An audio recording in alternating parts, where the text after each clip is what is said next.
We want you to begin putting, for a little while, everything that is important to you in the category of not your job, meaning not your action-oriented job. We want you to understand that there is a broader perspective that is moving things and keeping things in balance, and that the population of your planet is something that is tended to from non-physical consciousness perspective. That so much about what you are living here was set into motion even before you got here.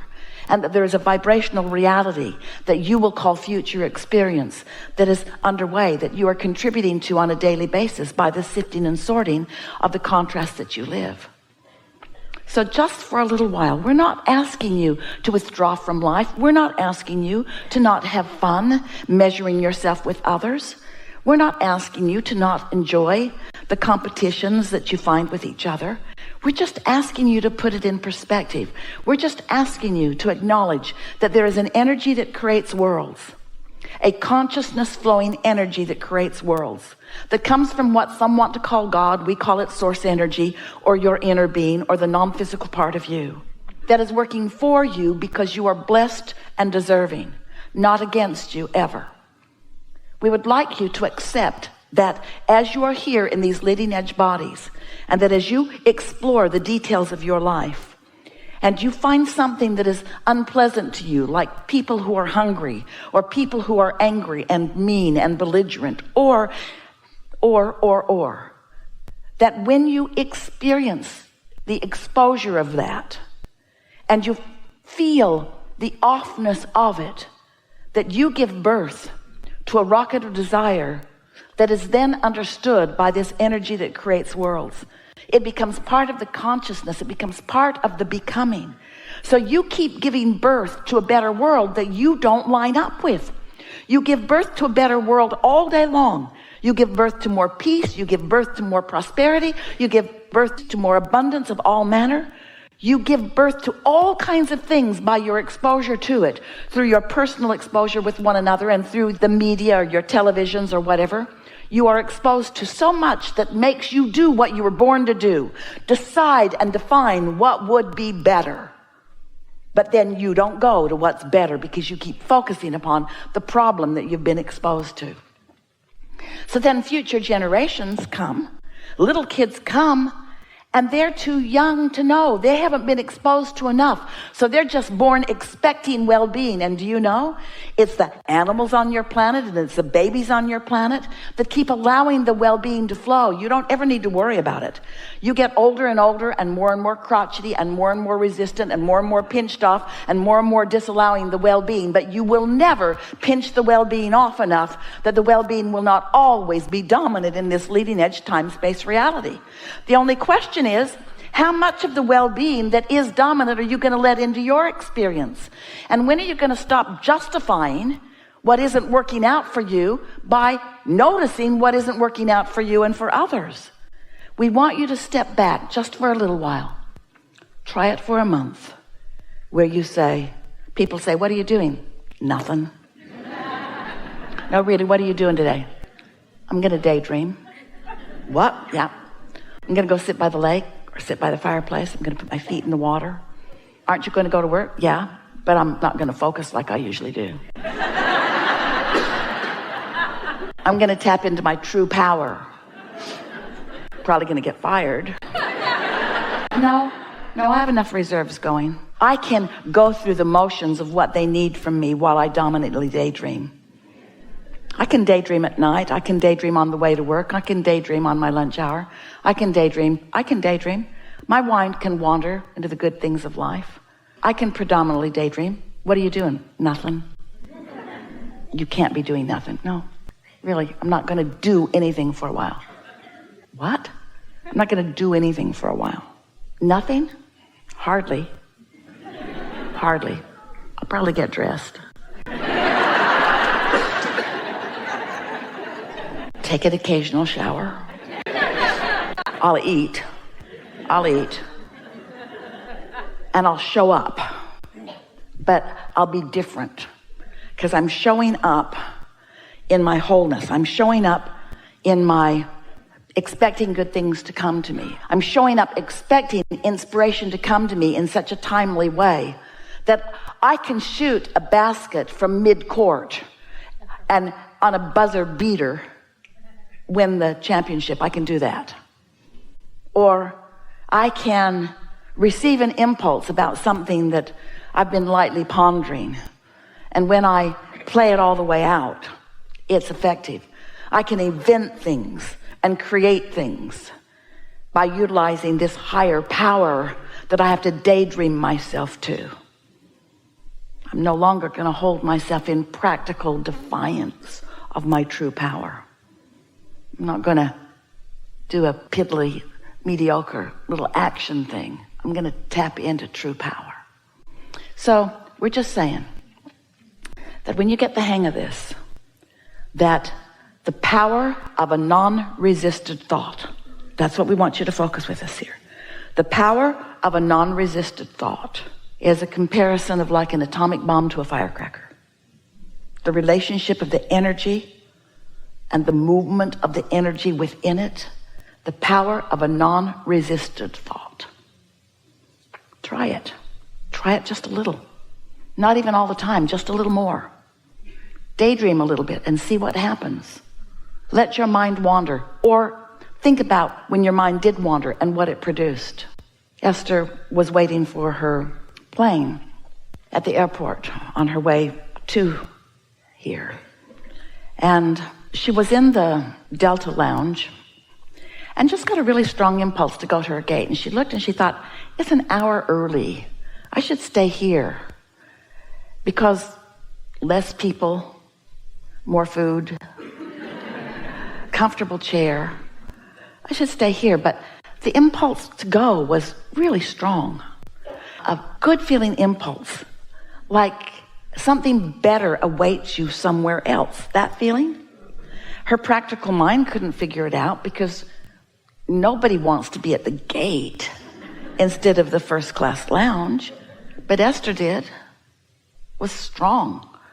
So she went down to the gate, found a seat, saw that her flight was on the board. It was the next flight coming. There was an airplane still there and another one still coming. So she was there really early. And then she thought, I should have a drink of water. My breath might be bad. And she thought, I should eat a breath mint. My breath might be bad. And then she thought, I should stand up. And then she thought, I should go over there. So she's just following these unimportant seeming impulses. And a woman turned around and said, Esther, oh my God, I knew I would meet you someday. I didn't know where or when. Esther said, me neither. All I know is that for the last hour, you've been calling me right here. You've been calling me right here and see, my breath's good.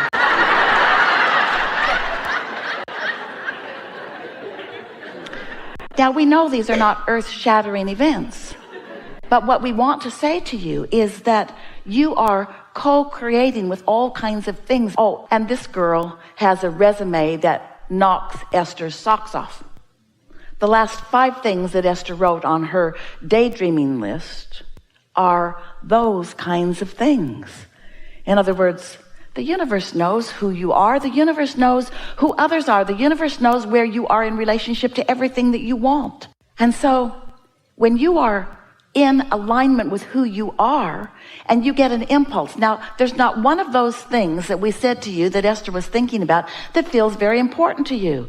In other words, how earth-shattering really is it for Esther to just get up and go someplace else? Not very, but isn't meeting someone a good thing? And isn't timing of that a good thing? And isn't co-creating a good thing? And isn't that how the world goes round? Isn't everything about co-creating? Isn't everything about that? You see what we're getting at? And how do you know if you are not accustomed to doing what you want to do? You see, we've been working with Esther a long time. We're trying to convince her every day to do what feels best to her, not to do the most practical thing or the thing that in other words, what's more practical, to stay here or go there? What difference does it make? Follow your impulse. Follow your impulse.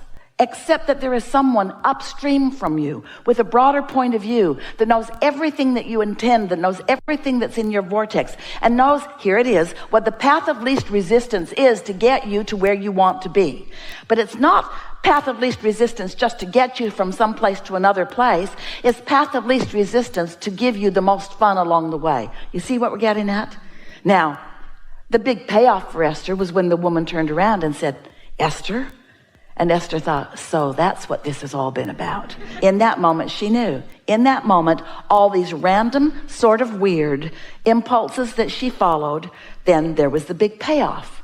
Was it a big payoff to walk to the gate? Not such a big payoff. Was it a big payoff to have a drink of water? Not such a big payoff. Was it a big payoff to eat a breath mint? Not such a big payoff. Was it a big payoff to understand why all that had come about? Yeah, that was a big payoff. Don't you like knowing that you're being guided?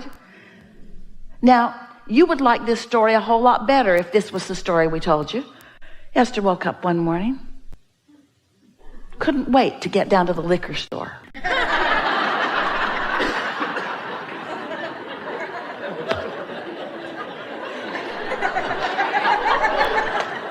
That's where she buys her water and milk. But on this particular morning, she got up, she couldn't wait to get there, and she bought a lottery ticket and she won $10 million. No, she didn't, but you would like that story better. You would like that story better. In other words, you're always wanting the big payoff. We're wanting you to understand that your big payoff life is a series of good feeling events over which you have control, because you are daydreaming, because you're maintaining your feeling of alignment and you're following your impulses, so that everywhere you go, the best that the universe has to deliver to you is delivered to you moment by moment by moment by moment by moment. And that is what living happily ever after really is. That's what happily ever after is. And it's got all kinds of abundance in it, all kinds of prosperity, all kinds of rendezvous, all kinds of every detail that you have ever wished for or dreamed for. There is nothing that you cannot be or do or have. But you cannot hold yourself in vibrational resistance as your practical mind keeps taking score of where you are instead of where you want to be. And because you've not really understood this, and you've not allowed yourself to purposefully daydream, because you've oriented yourself to too much practicality, because you've been measuring your success in life to how others have approached you or others have approved of you. Those you work for expect things of you, and you want to perform in a way that pleases them.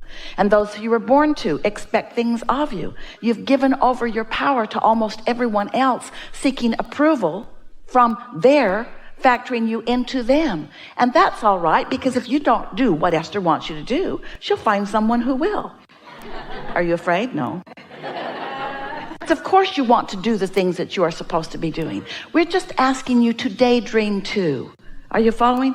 We're just asking you to begin leveraging this energy that creates worlds. Now, right now, you're sort of limp about it. We just delivered to you a soliloquy that could take you happily ever after into outrageous success on any endeavor that you're about, and you are limp about it because it doesn't seem big enough. It doesn't seem important enough. We ask for zero sacrifice. No sacrifice, no struggle, no attention, no effort. We didn't ask for any of the things that you equate with success. You've been barking up the wrong tree for quite a long time.